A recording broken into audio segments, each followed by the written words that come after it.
What's going on, digipreneur family? Listen, you're seeing a whole video setup. We're doing a lot of things differently for 2024. And I thought, since we're starting the year off right, we are actually in Barbados. We came out to FinTech Islands. We're having an amazing time. And I thought this would be a perfect time to speak to some of my favorite people whilst we are here for the Digipreneur podcast. And you're seeing this individual a lot, okay? You're seeing him a lot. But what a lot of people don't know is, who is he? We know he is a part of TK Dreams, Dr. Terri-Karelle's team. He is the main man in that camp. But who is the gentleman that we have here today? And it's crazy because Mr. Alex Sterling has become this person where you might not have ever have seen him or heard of him before, but because of how well he does his job behind the scenes, people no longer say things like, I need to get an assistant. They say things like, I need to get an executive liaison. And not just an executive liaison. I need to get me an Alex. I need to get me an Alex. I need to get me an Alex. Where do I find Alexes? Apparently, Alexes are selling in stores now. Yeah, apparently. So this entire conversation is, we are going to be talking to Mr. Alex Sterling out of Jamaica and learn all about Alex and how he has been able to come into the TK camp and change the way the brand operates. You're seeing the difference between where TK was on our own to where you came in. And this thing is moving like a well-oiled machine of 20 people. Wow. Yet, you realize, wait a minute, Alex is a man of many talents. So thank you for taking the time and problem. jumping on the Digipreneur podcast. Thanks for having me. I mean, I think this is my first podcast interview or discussion, or That's so dope. We got to get you on redirection. One day. Every time I sit in the chair, everybody comes in just like, wait, is that? I was like, nah, not yet. But one day. One day. But I think you're doing all the right things for you to be on that seat. But on the digipreneur platform, I like to talk to people who are doing amazing things in the digital space, building their brand. And again, you have acquired some unique set of skills over the years that, again, just changed the way TK operates. So let's get into it for our session. First things first, I want you to talk to me about your professional journey leading up to working with Dr. Terri-Karelle. So this is pre-TK. This is what you have been doing before you got there. All right. I guess it would have started during university, actually. I got a side job working in a call center. And I always reference my customer service background from that training. I was actually working on the Amazon account at the time. Right. And if you know anything about Amazon and the brand, you know how seriously they take their customer centricity, their customer service and everything. Great training. I took that. I was working for an agency within the Ministry of Education, part-time as well, still going to school. And then after school, I was working for an NGO, Children First Agency out of Jamaica. And I think I learned a lot of skills and lessons there. I learned how to work with $0, but still to make magic. It was a great team that I was working with, and just the organization, how they facilitated everything. And then I transitioned to working at the Office of the Governor General in Jamaica. And I think that's where, we're having the conversation recently. I picked up a lot of my training and understanding of state protocol and just protocol overall. Right. Executing at that level, under pressure, but, cool, collected, you wouldn't even know. You would never know. But the house is on fire. So that was just like each step leading right up to, and actually it was in that job where I met Terri-Karelle That's where we first worked together. Right. So we actually had a working relationship before Prior. I started working with her. Right. So we worked on 2 events, and then we got to talking, and here we are today. Okay. Now, what attracted you to working with Dr. Terri-Karelle? Because you do a couple of events. You could say, nope, this is not the person I want to work with, or no, I don't see myself as an executive liaison. So, what on earth attracted you to working with Terri-Karelle? A good question. I'm not sure if I could say that I saw myself as an executive liaison. And it would have started from I was much younger. I I'd watch movies like Wedding Planner. Yeah. And I'd see Jennifer Lopez and it's just like, oh, boss lady, Yeah. headphones, getting everything done behind the scenes, fixing everything, seamless wedding. Yeah. And I always identified, with that. And I'm just like, oh, Lord, that's where the magic happens. Right. And then years later, you would see Olivia Pope in, the Scandal, the series. And I'd just be like, I want to be Olivia Pope. I want to be that fix. I want to be behind the scenes, just making magic. Understanding, that really that's where the power is. Right. I always like to plan. I always like to organize activities and so on. So it was just natural. And then we were planning an event and, we were trying to find a host and we engaged Terri-Karelle. I've been Right. following her from 2005 when she won Miss Jamaica. 2005. 2005. Recently I checked Instagram and I realized she was one of the first persons I followed when I joined the app in 2014. I think the stars aligning is So it was absolutely just, insane. I had a pullout of Yeah. her in the paper from 2005. I had that at home when she won Miss Jamaica. And it was just one of those weird things, I just always tell people I always want to meet her. I always, looked forward to working with her. So you've And then I manifested got the this. opportunity Yeah. to work with her. And, we made plans for a meeting and I told all my friends, like everyone knew I'm going into a meeting tomorrow morning with Dr. Yeah. Terri-Karelle Reid. And I mean, it was just a nerve-wracking, and I'm just like, I'm going in that meeting, I'm gonna be prepared. Yeah. And I didn't do anything that I wouldn't have done for any other meeting. Right. But it was just like, yeah, I'm gonna have my ish together. Yeah. And I went to the meeting, and she's just like, all right, what's this event about? I have this suggestion. What do you think there? She's just like, all right, run through your program. She gave feedback. We finished the meeting and she was complimentary. Yeah. I was just like, yeah, that's Terry. Yeah, She's a yeah, nice yeah. person. She's gonna say that I was well prepared and everything looks in order. And then, the meeting finished. I told her I would make the changes, take Yeah. her suggestions, send her an update later on. And I started getting texts and calls, and my friends were like, wait, you say you had a meeting with Terry? You wouldn't happen to be the one she's talking about in her Instagram stories. I was like, what are you talking about?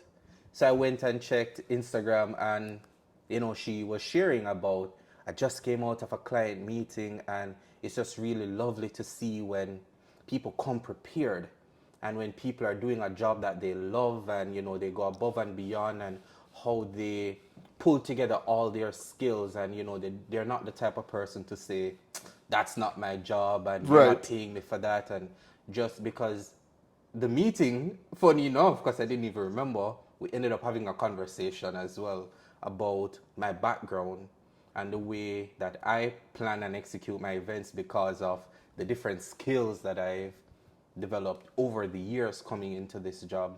Wow. And so for me, it was, yeah, you didn't hire me as a web developer or a web designer, Yeah. but we have a website, and if something needs to be changed, instead of waiting 2 weeks for the company that manages the website to change it, I actually taught myself how to design websites. So Right. I know the back end, and I'm gonna go in and make the change, and it's nothing. Listen. So all of that just kind of led to a wow. But then it's really the way how she showed up. Right. It was like watching magic. It was months of planning and preparing for this event, and just watching how she came in. I know after I briefed her and I gave her the information, and it literally is like she took the idea out of my head and she just made it beautiful. And I stood there watching her just in awe of, I don't know, like in my head, I'm like, I see it in my head. Yes. I just don't know how you were able to do it just as I imagined. And it was a beautiful execution. Months later, we engaged her again. And as usual, she was complimentary. You know, she tells me, you're great at what you do, and, you know, you should do this. And she's just like, you know, I've worked with a lot of people, and she's just like, I really like how you manage this, and I like how you do that. And she's like, you might want to get support in this area. And you Wow. and so for me, it was just, really, it was life-changing. Wow. It was just life-changing. I think what's crazy is the fact that you have been watching her for so long, Yeah. and your entire journey has allowed you to pick up skill sets that I don't think even she knew she needed. Correct. You knew you wanted to work with her, but in no way, shape, or form could you have ever known the capacity Not really. that would look like. No. And the fact that you guys have come together at the time that you guys did, where she is she, you are you, and you have your skills, and they complement her to the T. And what she's able to do with you, it works. And I think the crazy thing about it is that everybody sees it. Like, everybody is in tune with how in tune you guys are. And the way your mind works, I mean, we're gonna dive more into it, but Yeah. just even seeing you in action, right? Like, I've told Terry after, because we met during COVID, so the first time I would have met her in person would have been Jamaica, September 2022. That would what we would have done. We paid together. She would have Correct. been I remember main that. stage. I would have been the roving host, and watching you guys work made me realize I don't want to host. I don't want to host Yeah. because there's so much that goes into it. I would see pieces of it from before, just from a virtual perspective. But you didn't get the full. But then I see you doing what you do to add to everything happening, and I'm like, I don't want to do that. That's a lot of work. So, which leads to my next question. You know, you said that you never saw yourself as an executive liaison, right? And that is still something that's relatively new to a lot Yeah. of people, right?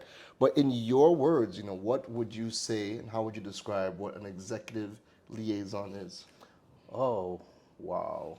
Because I'm already thinking government, the highest ranking official walking through, that is the executive. Yeah. And in some instance, that's what it is. When I approached her, when we started having the conversation, I think when we're trying to figure out, okay, what does this title look like, you know, and I was like, oh, project officer or something like Yeah. that. And she was like, nah, you know, she's like, she wanted it to be a case where you know that this person is an executive, you know that this person is a manager, you know that this person is in charge. Yeah. So it's not an assistant, it's not a PA, it's not, you know, it's not a secretary, but it was, how do I position this role so that people understand that when they approach you, they need to approach you as someone who is managing Yeah. in my stead.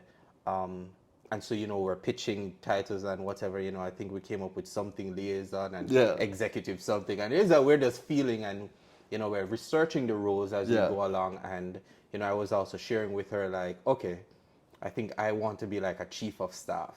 Because a running joke we have is that I call her Madam President. Right. And if you've watched the series Madam President or any one of those diplomatic Scandal. stuff, you'll understand. So I always say I want to be like the chief of staff Yeah. to the Madam President. Yeah. So that's how we kind of had it in mind, and we're just like, chief of staff. We're just like, it's just the two of us. So, you know, chief of staff of who? Of what? So executive liaison came about. Yeah. And I guess to answer the question about, in my words, wow. I'm just going to say the person that manages everything. Like, there is no, that's not my job, apart from what she does, obviously. Yeah. That's not my job. Yeah. But everything leading up to getting her here, if you try to book her to host your event, Yeah. So you reach out to me, you know, I make all the logistical arrangements. I ensure everything is in order. I ensure I get all the information that she needs from you. Yeah. Because she's also working on other events and stuff in the Yeah. meantime. And I just arrange everything. And then she shows up, you know, she gets to do her research, she prepares, and she delivers. So it's always interesting that when we show up for events, clients are like, "Hey, Alex," because I'm the one that they've been talking They've to. been dealing with, I'm yeah. the one that they've been dealing with. Yeah. But then when we show up, Terry is the one that you deal with now. And, you know, we understand how, you know, both our roles work. Yeah. You know, nobody does each other's job. Yeah. But for us, I really just think executive liaison means anything I'm doing, you're doing. Anywhere I'm going, you're going. And that's just how we make it work. So that's just it. Again, it's a thing of beauty to watch you guys work, because even in this conference alone, right? This is the first conference where we're all away together. Yeah, right? yeah. We're all away. We're normally either in Jamaica where you're there, Yeah. or we come to Trinidad, Correct. and that's your home. So Correct. now we're all away somewhere We're else. all yeah. away somewhere else, and we get to spend a week together, right? And we all have different capacities that we're here in. Yeah. So even just sitting down and watching you guys away from the stage, she's not only taking notes to do what she does, but she talks aloud, right? She talks aloud her points a lot, or what she's thinking. And on one side of it, you're like, okay, maybe she's just talking to herself, because you have earpods in your ear. You're on the computer typing 1,000,000 miles a minute, and yeah, Terry, X, Y, and Z, da da da da da. And I'm like, wait a minute. She is watching what's happening on the stage. Yeah. She's talking about points. I'm like, Alex's earpods is in his ear, and I'm watching Alex work, and Alex is working. He's responding to emails. He's doing what he has to do, and he is still engaging in conversation about what is happening, not even looking up at the stage. And it's a back and forth. It's almost like a mini meeting of the information that's being given to us on stage, and you guys are deliberating about the information and different things Yeah. whilst you're still doing your work. Yeah. And I'm like, this is insane. Yeah. It's something that I always share with people when they're just like, your job is great, you get to travel, you get to go to the nicest events, and you dress up, and you're always with Terry. Yeah. And I tell them, you know, all of that is amazing.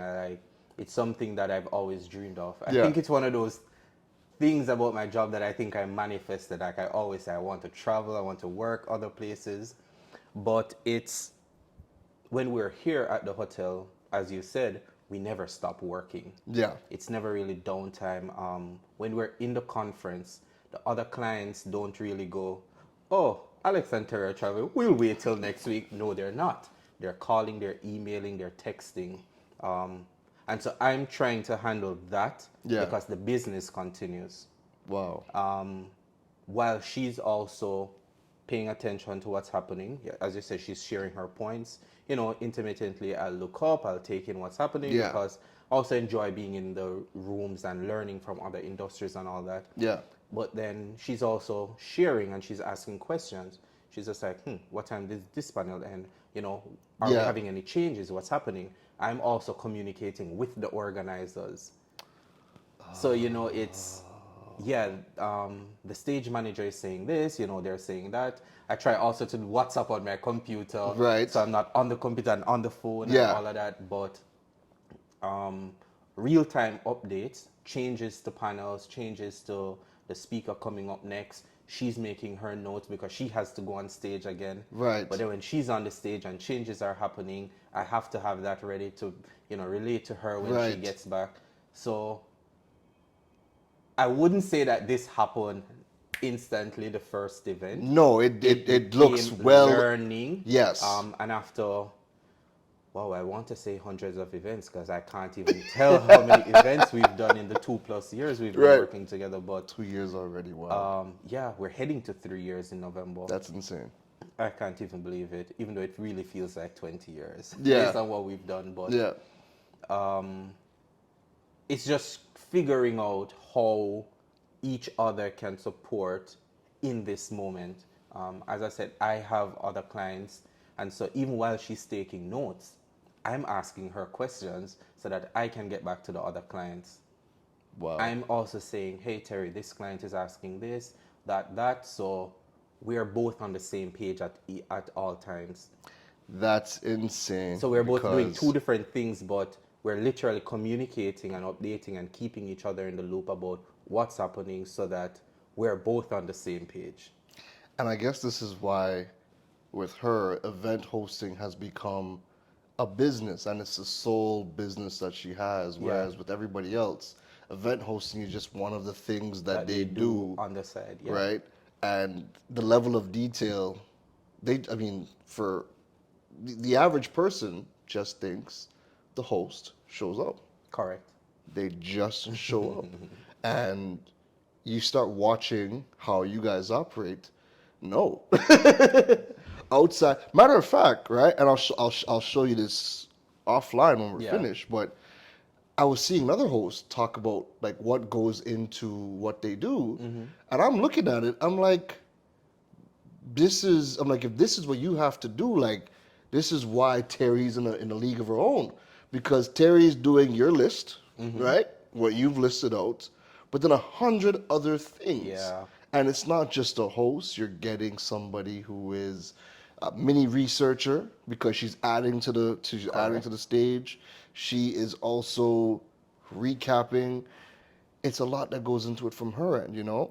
But back to you. You have done work with the Governor General. You've done work with the Jamaica Youth Empowerment, right? Arts and culture. You have done a wide variety of roles. What are some of the skills that you've taken from the programs that you've been in, and how are they helping you today? Oh, I always tell people that I think I'm the sum total of all the experiences that I've had, and still building on that. So the Alex you see today, this is not the Alex that started with Terry 2 years ago. Right. I think I've grown. I think I've learned a lot. Yeah. And I implement and I try to also grow Right. as an individual. So I'll say that each role that I had, lessons about operating on a tiny budget, working within an NGO. Yeah. It stretches your creativity. So it's not just a matter of Amen. budget is low and that's just it and we're going to do subpar work. It's delivering excellent work with a low budget. Right. And then you realize that, it might have been easier if we had the money. Yeah. But you didn't have the money and you still pull it off. And then you learn new skills as well. So it forces you to learn new skills. Right. I had to learn to build websites. Mm-hmm. I sat down at home one summer and literally Googled and YouTube and taught myself how to use WordPress to build websites, graphic design, video editing, audio editing, so much. I never even studied anything in project management, like That's ever. insane. I started working in project management before I went and did a corporate certification. Right. So I was just always doing things. This is something that needs to be done. How is it done? Figuring it out. Right. And then over time, it become a skill. Yeah. And then years later, I'd start working with Terry and I realized the project management, the graphic design, the video editing, all of these things, Pull the together. website design, all of them pulls together, whether I'm doing it or even if we're outsourcing it, but understanding what should be done. Correct. Because it's one thing, I will never know how to do everything or have the time to do all of it. Yeah. But even if we hire somebody to do graphics, it's understanding what should be done. Correct.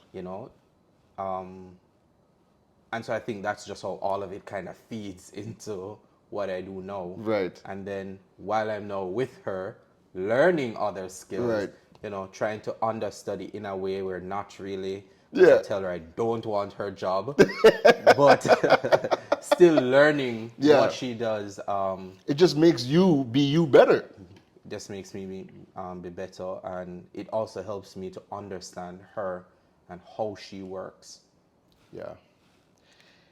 We were here the other night and we got into an entire conversation. Let me tell you something, right? We can get into We conversations. we listen, every time we link up, our conversations are hilarious. There's Yeah, jokes, there's a yeah. lot to learn, and then there's a part of it that just turns into knowledge sharing and whatnot. And you guys went down a road that I never even thought about with regards to protocols. Was that something you learned as a part of the Governor General's program? Where did you learn all about the protocols of events? Because again, as you said the other night, Yeah. that is something that people go and study. I'm like, Correct. people study this? Yeah, that's a full-time job for some people. Like That there's a department. and what is that department called again? Well, in Jamaica, in the Yeah. Prime Minister's office, there's state protocol. State There's an protocol, ambassador right? for state protocol. Ambassador for state protocol. There's a team in the Ministry of Foreign Affairs. Right. There's a protocol officer that works at the Office of the Governor General. Right. And in other diplomatic spaces. But to answer the question, I would say that it became formalized because it was never really something that was Yeah. formalized while I was working at the Governor General's office. But it was picking up lessons along the way, actually, Right. from organizing activities at church Right. and understanding how you introduce the wide array of people, from the pastor coming down, visiting pastor, when to switch up. right. So it's just those little things. Right. It's just like, oh, our pastor is here, but we have a visiting pastor. Right. You introduce them before you introduce the deacon.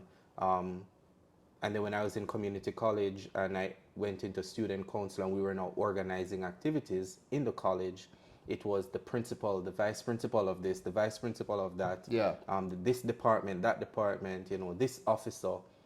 And so just always understanding that there's a structure in place. And before I even really understood that was protocol. Yeah. And then I got into event planning and, okay, I picked up on it each time and, I'd watch the shows and I'd see how they do it. And apparently I was just assimilating. Then I worked at the Office of the Governor General and I was like, okay, so this is like actually a thing. And I was sitting in a general space with the protocol office at the Yeah. time, and so I'd always ask questions because I'd have to organize activities. Right. I was the project officer for the social arm Right. of the office, and organizing the different activities. You have to invite diplomats, the Governor General is there, and just other stakeholders. Right. Always ensuring that the protocol is right. Right. So I'd always have to run the seating chart through the protocol officer, and when he'd tell me to move certain people, certain places, and I'd be like, but why? Right. So it was always questioning it that made me learn. Right. And then he'd explain, you put this person here because of this, and then one day he's just like, you know what? Learn the table of precedence. And I was like, the what? The what? There is like an actual table of precedence that tells you who ranks above who in all matters in terms of state protocol. I Googled it, I learned it over time, of course. I just didn't remember it. And then each time we do an event and, I could add, and then each time the office does a diplomatic event, Yeah. I'd see how they do it and how it differs when we do events for the social arm. And then years later, I left after, and then it was just like, oh, okay, that, Right.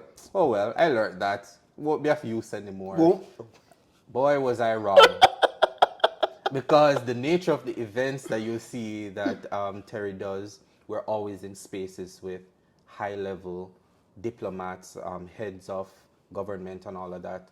And so it's important for her, and it's something that she takes serious, yeah. to not offend anyone, to ensure that the protocol is always right when she goes on stage. In fact, most events we go to, You guys are people the ones copy teaching. her protocol list after she writes it out. Because some events will tell you, oh no, we don't need a protocol list, or oh no, and then you're just seeing ministers of government and high-level persons just showing up, and you're just like, but you can't just dismiss them. And so even in that space, it became being able to add, like being able to say to her, oh, I know you've done this, but because this person is representing another high-level ranking official, we actually have to switch them around. And so, it was the knowledge sharing that we both just learned on the job because she learned on the job. And what's insane to me, like in learning about this after our conversation, is what is the consequence of not getting this right?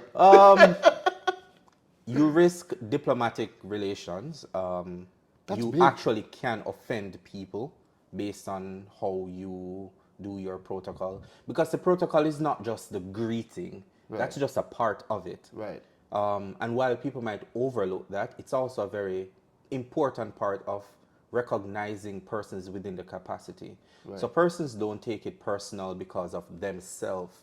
It's not me, Alex Sterling. Yeah. It's the role and the capacity I'm in. I might be here representing a country. I might be here representing an organization. So it's not me, I want to be the first person called. It's almost like respect. Given to countries, organizations, ministries, titles, and the roles. So that's really where it comes in. But it's also a matter of where you put people to be seated. In the room and all of that. So the protocol is really just all of that. It's how you arrive. For a prime minister, for a governor general, for a minister, it's how you receive them when they arrive. So the protocol extends to more than just, we'd like to welcome the prime minister, we'd like to welcome Keron Rose and Alex Sterling, and so it's more than just that. It extends beyond that. And I think that's critical, because when you're now thinking about the types of events and the opportunities that you guys get, the reality is there's not many people you can put in that space or risk a whole lot of diplomatic problems. But that's also why Terry is one of the only hosts that either we know of or we can think of who has an Alex. Right? So, I mean, it's crazy how your backgrounds have all just kind of cross-connected when they did. So, walk us through, what does a typical day in your life look like? Because we see a lot of Terry, right? We see a lot of bits and pieces of Terry, but you are the fixer. You're in the background. You're getting things done. What does a typical day with you look like? Boy, I don't even know how to answer that question because no 2 days are the same. No 2 days are the same, literally. You wake We've up. Been working together. That's the only consistent. Listen, I wake up. My friends will ask me, "Oh, what are you doing today?" And I'm like, "I have work today." And they're just like, "Yeah, but what are you doing for work today?" And I say, "Hey, check me at the end of the day, and I'll be able to tell you." If we don't have an event or a client meeting schedule, it's just open for anything. We could end up anywhere. We could end up doing anything. So I'm just always prepared for it's going to be an interesting day. And whether or not we are in our mobile office, Scarlett, for the entire day doing work, things are just always happening. So I think I wake up with the mindset of today's going to be flexible. I'm going to do the job that we have to do that I don't know what it is yet. But no 2 days are the same. On a given event day, wake up, we're early because Terry's always early for her events. So I'm just because you gotta scout the escape routes. I'll just say that's part of my Secret Service duties. But no, we get there early because if there are any changes or anything on the program, she wants to know ahead of time so we can be seated, ready. Even if the start time is running late, we're always there early, seated, ready to go. She checks in with her production crew, DJ, whoever is in the room that will be a part of the execution with her, because she, that's her team. And then while she's on stage, as I said, I might be communicating with the stage manager or the event organizer if there are any updates, if there's anything she needs to know urgently, if there are any questions she has, but they're moving around and fixing for the Right. event. So, I just assist in that capacity, but really I'm there with her because the business is still running. has to run. Oh, it's 9 to 5. Clients will call. So whenever we travel, my work phone is always on roaming because I promise you they will call. We can never, and every time I do it and I'm like, do we need to do roaming? As soon as we land, there's a call and we always just laugh at it.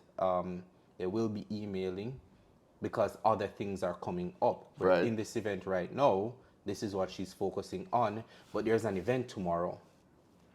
There's an event the next day. And they want her bio, or maybe they want something, or there's a change on the program that they want to communicate with her. And she's on stage. But she's on stage. So how do you communicate that? So I talk to the clients, okay, I'll make this update. Do you need some additional information? Yeah. Clients are planning their event a year in advance. Yeah. And you would think, oh, your event is next year, no problem. No, they want the bio now because they're going to put it on the website and they're going to promote their event. And so the timeline of an event that's happening in January next year, you won't see us there. You won't see us doing anything for that event. Right. But we're already working on that event a year in advance because I'm always in dialogue with the client. This event, I think we were telling you. Yeah. This event, I've been talking to the organizers from February of last year. That's insane. From February. And we've done so many events last year. And through it all, I'm always in dialogue. Things are changing. The event date changed. That was a major logistical thing because for them. Because you might have other things. Correct, because, does it align with our schedule now? For them, the hotel, all of these things. So the business, and not just that, but we have personal projects. Yeah. So there might be the client events and all of that and what we're doing, but still a priority to build. We have other projects, whether it's the podcast or just something else that she's working on, that we're always having to do things in the background. Editors are editing the video. I mean, the podcast was 19 weeks. We were doing a million things within that 19 weeks. So while she's on stage, I had to be talking to the video editor, make this change, edit that, add this. And there's your video editing skills coming into play. There's the video editing skills coming into play. And then, she's off stage and we finish and then she takes a look and she's like, all right, no problem. This is good, but can we just make this one change? She's back on stage and then, I'm working on that. So by the end of the day, the video is ready. The video can go out, but she wouldn't have been able to do that while she's on stage. Like that would have just had to wait until the end of the day. So it's just a number of those things, you think about in the background that you're just like, oh, yeah, man, we see you on stage every day and we see you doing events and whatever. But it's just like, but how is the podcast happening? And she is the producer. She's the executive director of the podcast. So she's very involved and it's her vision that we're executing. Yeah. So it's just, there's a team working on it in the background, but she has to review, approve, and I think somehow we just make it happen and it just looks like, it's just happening in the background. There's no problem. TK has a team of 20. And everybody. No. I mean, after a long 9-hour day and we're finished and, whether it's local or we walk back to our hotel or wherever we are, it's okay, all right, so now that the event is off, all right, Alex, catch me up. What else is happening? We're going down our list. We're up until midnight, 1 a.m. going through. Then she has to prepare for the next day. Which leads me to my next question, right? So much is happening while she's indisposed. Yeah. How do you go about having to make the decisions when you can't get to her? But there are situations that are coming up where you got to make the call. How is your approach to that? And I think it goes back to why I said she wanted the role to be an executive. So you see, it was, you should be able to make decisions. And so I'm literally making decisions. You're empowered to make the decisions. I'm empowered to make decisions. And there are times when, I'll bring things to her and she's just like, no, handle it. But it's also understanding her, understanding the business, understanding the brand of whatever project we're working on, but also her brand. Yeah. And so over time, I can predict what her response is going to be. A certain client might reach out about an event or something, and I ask certain questions, and I can say to them, no, this is not something that, she would participate in at this time. Right. Whether it's negotiating budget, I'm empowered to do that. Yeah. Unless it's something special that I'm like, okay, let's discuss this and figure out what that budget might be. In terms of rates and talking to clients and all of that, she's just like, no, handle that. Yeah. Because we've had the discussion. Yeah. And I think that comes from months, years, days, but we always communicate. Right. And so we're always on the same page. And so even if I have to make a decision while she's indisposed, as soon as she's back on the grid, it's a, hey, Terry, so this happened. This is what I did. This is it. And then she'll just be like, all right, cool. Thanks for letting me know. If there's something that needs to be changed, unless it can't be changed, but rarely it's anything that, if it's something that I can have weight, that I think that her input is necessary, then I'll say it just has to wait. Yeah. I mean, she's indisposed, it just has to wait. Yeah. If it's not, then, I'll make the decision, we'll stand by it. She always supports my decisions. So that's also another thing. It's never you made the wrong decision or anything, but it's also, so it's a delicate balance of understanding, the extent to which I should make this decision without overstepping. But also understanding that, there is leeway when she's not available. I think we've heard a lot that allows me now to tell the world what I call him. Watching these two work, watching them talk, I remind everybody that even though Iron Man was a genius on his own and he's the one out fighting crime, guess what?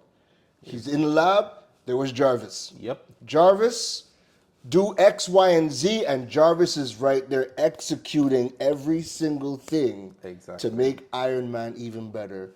He, to me, Alex is the Jarvis to the Terry Iron Man. And it just works because now you're looking at Terry and you're like, this girl is enhanced. This girl is doing the absolute most. And you have a lot to do with that. So now that people have an idea as to just how important you are to the team and to what TK does, you're getting a lot of calls, you're getting messages, people are reaching out, people are contacting Terry, and they're saying, I need an Alex. Yeah. I need whatever Alex is, I need that, right? Yeah. The hottest selling product of TK Holdings would be if they could replicate Alex. Yep. Right? I've gotten that. If they could replicate and sell Alex, they don't have to host no more. They don't have to host no more. Well, right? if we could replicate TK, listen. Imagine that. Imagine if we could replicate her. Yeah. But it's interesting that you said that because someone even called me one day and they're just like, I need an Alex. And they were just like, not an assistant, not a liaison. I need Alex. An Alex. And I was just like, yeah, but what do you need? Because, I understand what I do. Yeah. I understand how Terry and I operate. But it always kind of, it's like mind-blowing when people are just like, but I need an Alex. And then in my mind, I'm like, yeah, but what exactly do you need? What is your problem? What do you need help with? What do you need help with?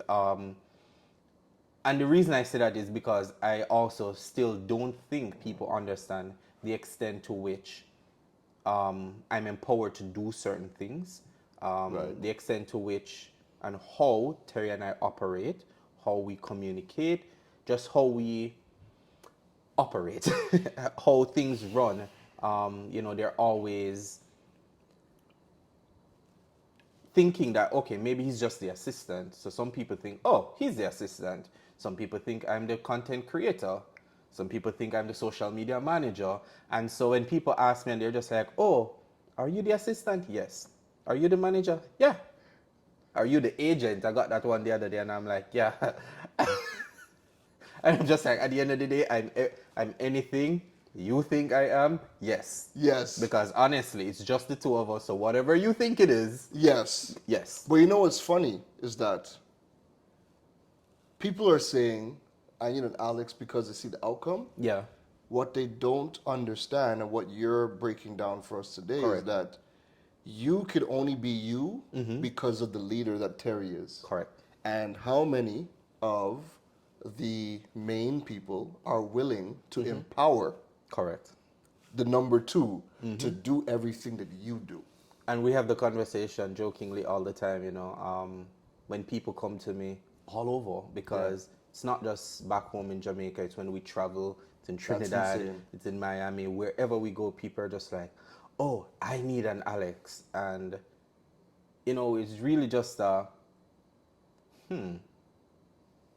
I wonder if the environment that they would facilitate, the working environment, just everything, just how they would be as a leader, as a boss, as the employer, if that environment would facilitate me being Alex. And the answer is 95% is no. No. So I always tell Terry, I'm just like, you're stuck with me because people approach me. People approach me, wanting to hire me, wanting, people also tell her right in front of her. They're just like, oh, we're gonna steal Alex from you. All the time. Good work. All the time. People also try to apply for my job right in front of me, so that's also a good one. But I always tell her that apart from Beyonce, it's going to be very, very hard for anybody to convince me to leave, if not near impossible. You could just drop $1 million. For me, it's going to go back to, am I going to be empowered to be me? Yeah. And, it's the way...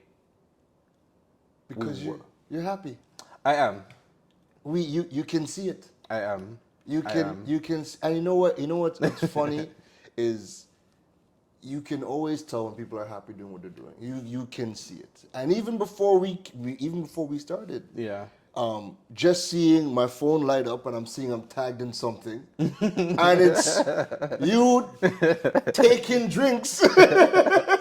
Right? Exactly. The fact that you have that camaraderie, right? She understands you. She empowers you. She knows that it doesn't when it's work, and when it's play, it's play. Correct. And you guys spend so much time together, right? It's just amazing to see all of it come to play. But for the people who want an Alex, right?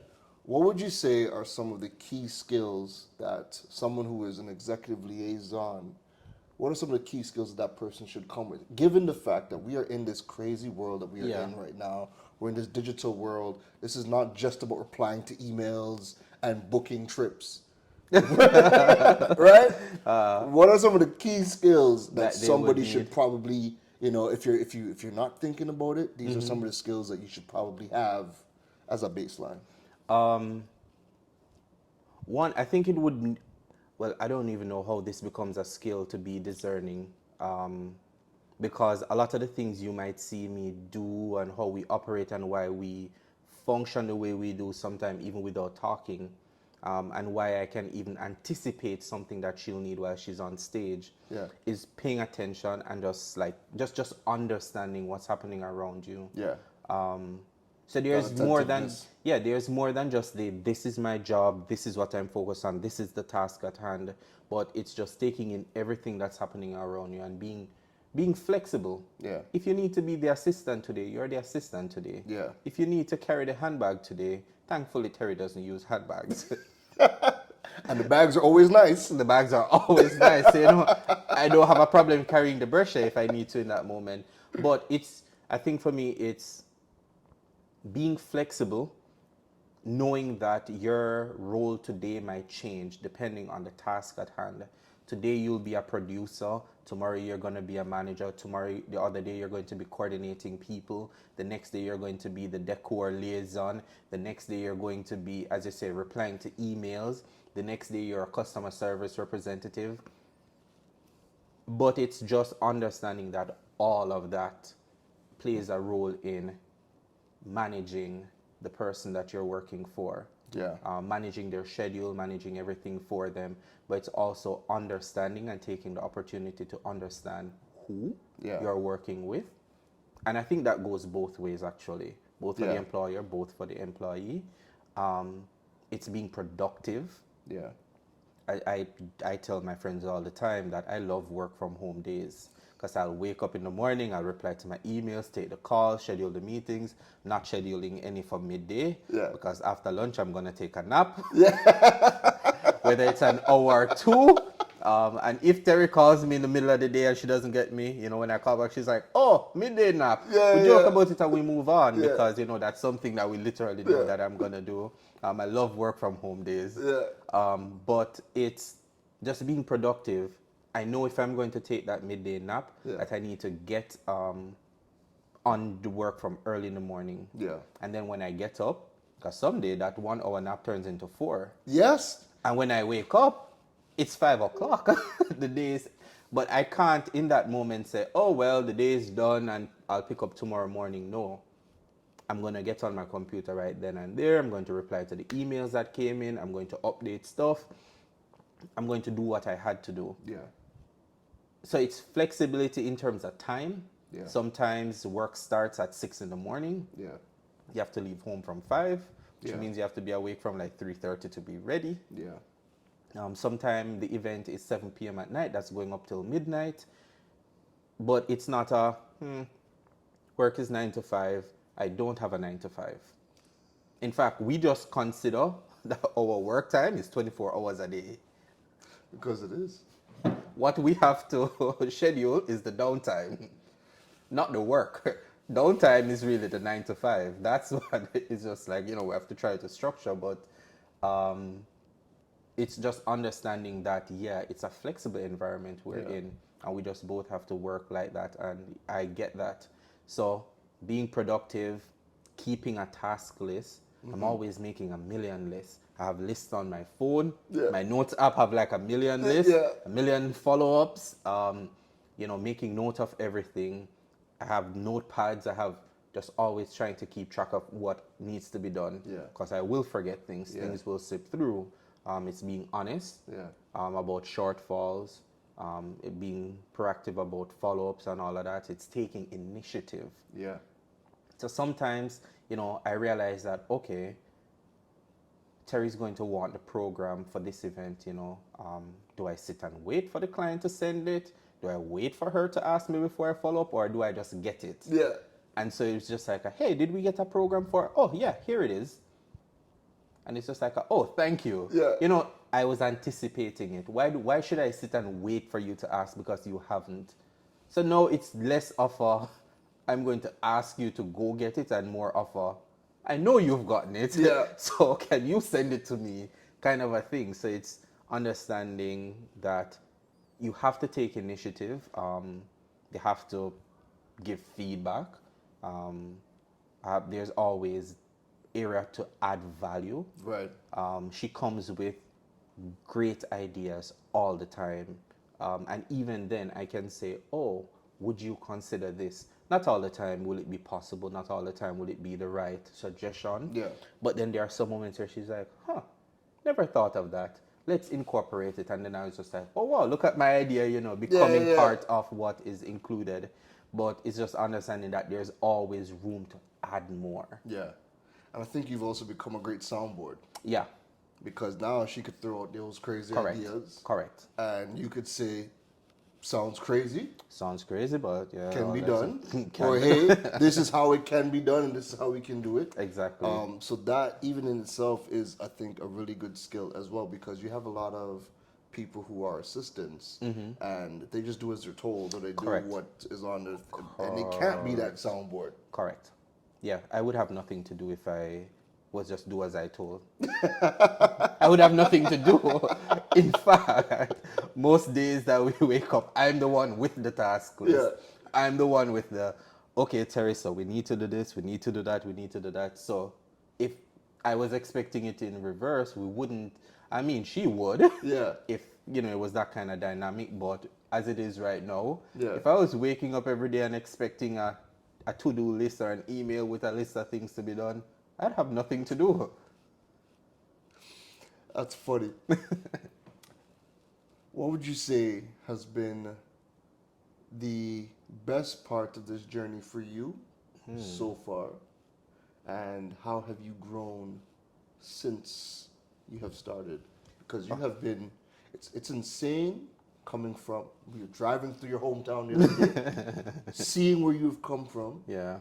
and now seeing you in the spaces that you were in, wherever in the world it might be, So talk to me about that. Okay, I'm going to try to do it both on the personal and the professional front. Yeah. I think from a professional level, it's the rooms, the spaces, the people that I get to interact with, and not just being in the room, because that was one thing for me. It was like, wow, this event is amazing. I'm here, I get to learn, I get to see, and all of that. But it's the in conversation. I'm standing there with her, and some high level person might come up to her and it's just like, oh, hi, I'm John Doe. And she's like, oh, nice to meet you, Terri-Karelle. And this is Alex Sterling. And that, like, in that moment, I think the first time it happened, I was caught off guard. Like, I was so shocked because I was like, what? Because that doesn't usually happen. Yeah. The assistant, the manager, the whosoever is, they're just there. Yeah. I'm the person, so you're gonna talk to me. But it's that consideration of just being involved, being part of. Right. That I felt like it was the opportunities that came from being in the spaces with her, meeting new people. And it's something she said when I started working with her, but I guess I didn't understand what she meant in that moment, where she said, I want this to be mutually beneficial. Yeah. I'm not hiring you just to make me grow. Yeah. It's about you growing as well. So, to that I'll say thanks, TK. But it's been professional growth, one after the other. It's developing new skills. It's always being pushed to try, even when I'm nervous, even when I don't want to do it. It's, try. Yeah. I use her as a soundboard in moments of doubt as well, and she's open to sharing. Yeah. So I learn Yeah. from her, and then I can try and evaluate and try again. Yeah. And then personally, it's also growth, but it's, I guess I'd say, for my personal brand. And I think one of the biggest things to come out of that was that I was invited to my alma mater in November to be the guest speaker. That's big. And when I got the email, I was like, what? I was like, absolutely not. And she was just like, you said no. oh, no. I was going to say no. And she was just like, she's like, what? She's like, you can't say no. In fact, you say no, don't come to work. And she was she's just like, all right, that's the date. Cool. I'm not accepting any jobs. I'm going to be there. And I was like, but I'm not inviting you. And she's just like, I'll call the school. I'll be like, hi, this is... And she's like, I guarantee I'm going to get an invitation. So it's also the support personally to see me as an individual outside of what we do professionally, grow, learn, be well, rest. Yeah. Because sometimes she has to ignore my messages and calls where she's just like, all right, I'm not going to respond to you for the next 5 hours. She'll literally be like, go rest. And no matter what I do, I will not get through to her. Yeah. But it's just that kind of Dynamic. Growth, both professionally, personally, that I'm just like, okay, this has been a worthwhile experience. Where does Alex go from here? Whew. I know. It's early to even think about it. It is. And I think you're in a very privileged position where you are attached. You are like the rocket fuel to a rocket. Yeah. Because she really right? is. And as far as she's going, and she's bringing you right there with you, but What does Boy, Alex I 3.0 look like? I don't I don't know yet, but what I can say is that um, with all the things that I've been learning, Yeah. I guess I can say that I've reevaluated what I would have considered my goals for 30, 40, 50. Yeah. The trajectory I thought I wanted. Some of that has changed. I'm being more intentional now in terms of writing down those goals, creating a roadmap, working towards them. Yeah. And I think the one that I'll talk about for now, since we're here, Yeah. and I guess this would be the first space that I'm sharing it publicly, is that I'm launching a speaker management agency. And the aim is to amplify Caribbean voices on the global stage. Right. I think we have great talent here in the Caribbean. Absolutely. Great talent.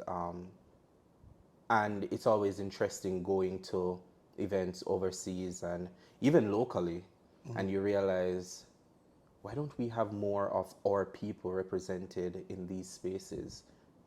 Speaking on that panel, speaking about this subject matter. And so I think if I can start small, Yeah. Yeah. with a core group of speakers that I can probably inject the Caribbean voice and hopefully just kind of elevate what that looks like within the region and internationally. And that's key because you guys are in spaces that nobody would nobody even knows some of these spaces exist. Yeah. Right? You guys are in spaces with people that I don't even know how you would get into those spaces. And the Yeah. fact that you have, and even in the limited spaces that I see it, because we live in different countries. Yeah.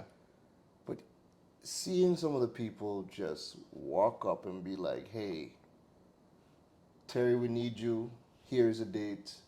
Ting, ting, ting. Think it over, Alex." And then they walk off and like, "Oh yeah, that was the head of X, Y, and Z," and you're like, "What?" Correct. Out of the blue, it's again, it's just really amazing to see. So with what you're trying to do, with the rooms you have access to, the people you are in contact with, you've seen a gap where you can definitely interject yourself and Yeah. start something that is going to fix a big need, which is always good when you're starting a business. And I think you're the perfect person to do it because you have the mind to plan it and pitch it. Okay. Thank you. I could see it happening. I know, again, as you said, I'm like, it just makes sense. Thank you. It just absolutely Yeah, makes sense. it came to me and I was just like working on it for a couple months now, actually, and I said I think it's time. I'm going to give you my last question. To this point, going on 3 years, November, Yeah. what has been the most memorable moment? If we have a defining moment, what has been that most memorable moment to this point? Wow. So many. Getting the visa? So many. There's that. There's that. Traveling to the US for the first time. Crazy. Attending the International News Media Crazy. Awards. Boy, I don't know. I could be here all day, but I think I'm just going to pull for a personal one. Actually, no, not even a personal one. I'll use one of the professional one, which I think was just one of those things that we kind of looked back and we're just like, I don't even know how we did that. Where we recorded 19 episodes of the Redirection with Terri-Karelle podcast in 3 days. I don't know how y'all did it. 3 days. And 19 episodes, and those episodes are roughly 45 minutes to an hour in length. yeah, all of them. 19 episodes. In 3 19 days. episodes in 3 days.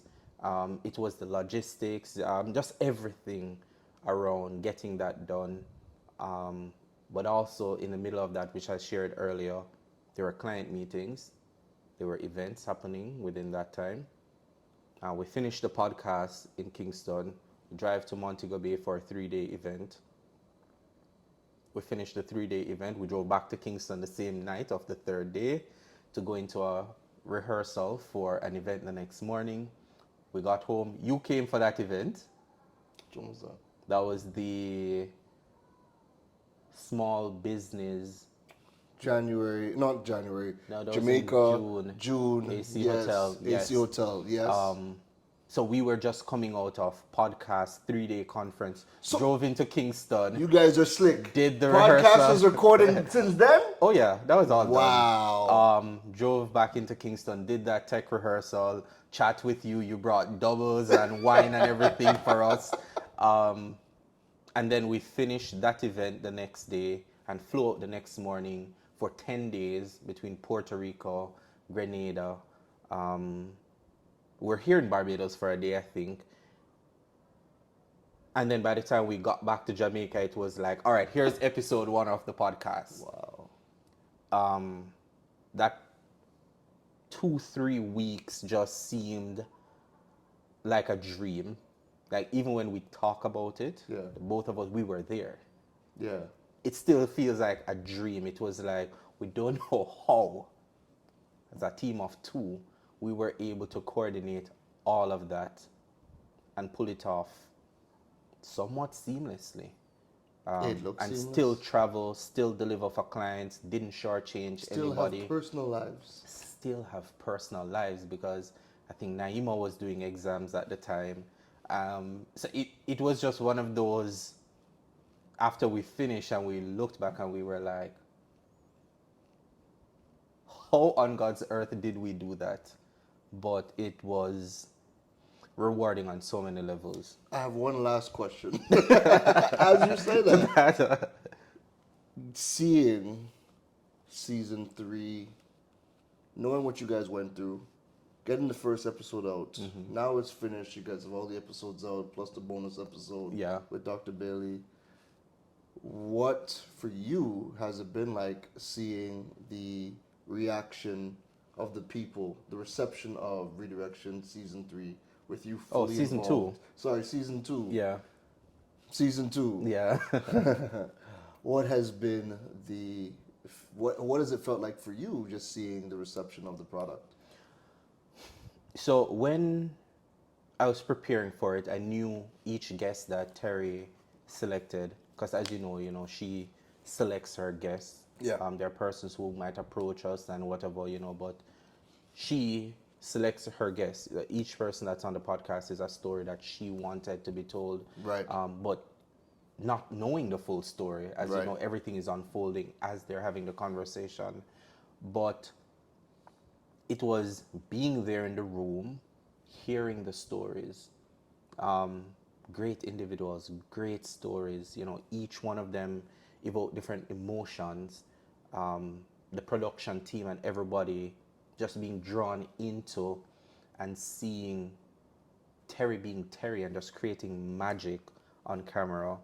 But after the episodes were being rolled out and seeing how each one spoke to a different audience, a different person, each person who would reach out via email. There are some beautiful emails, some comments, some WhatsApp messages, some DMs that really just made you stop and breathe and just like, wow.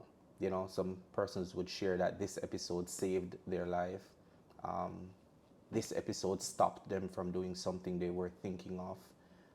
This episode motivated them to do this. This episode motivated them to apply and go for something they wanted them to go for.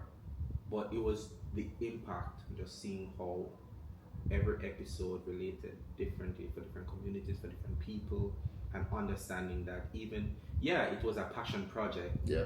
And it's something we wanted to do and it's something we wanted to share, but it's now the reception that just made it all worth it and just made it a magical thing. Wow. Yeah. I will never forget. I'll never forget. 2020, me and Terry working together. Yeah. And the more we spoke, conversations would we'd start working at like 7 o'clock, Mm-hmm. and we would finish at 3 o'clock. Yeah.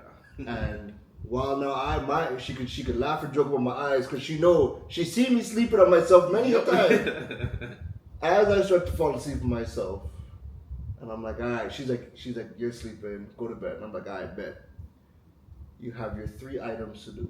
Mm-hmm. And Terry would message at like 6 o'clock in the morning.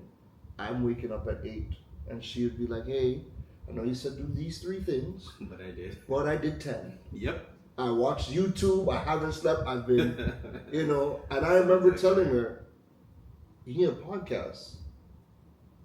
The way you put together your content, the writing is good, but the podcast will do amazing. Never in my life.